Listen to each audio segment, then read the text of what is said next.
تركاية لو عملناها في صينية البطاطس هتنقل صينية البطاطس في حتة تانية خالص. ده شكلها زي ما انتوا شايفين كده بعد ما خلصناها خالص، شايفين شكلها عامل ازاي؟ تحفة جدا. دي كانت صينية بطاطس باللحمة. تعالوا مع بعض تابعوا معايا الفيديو وهتشوفوا ايه هي التركاية، وحاجة يعني سهلة جدا جدا جدا.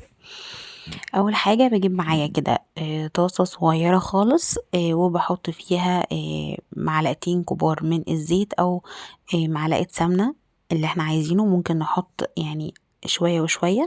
ومعلقة كبيرة كده من الثوم المفروم او المتقطع صغير خالص.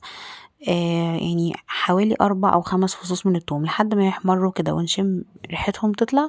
بننزل عليهم بنص كوباية من صلصة الطماطم اللي احنا عاملين بيها صينية البطاطس، وبنقلبها كده ونسيبها لحد ما تتسبك شوية.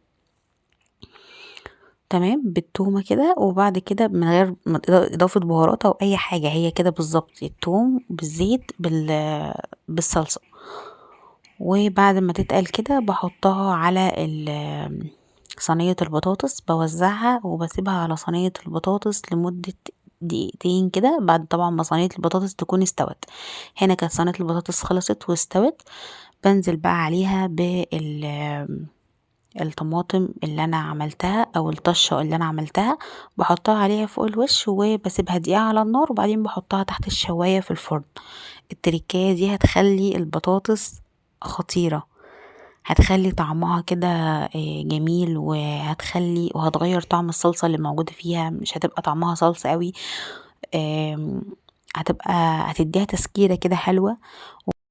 ده كان شكلها بعد ما طلعت من الفرن. اتمنى يكون الفيديو عجبكم، ولو انتوا اول مرة بتشوفوني ما تنسوش اللايك والاشتراك، واشوفكم ان شاء الله في فيديو جديد.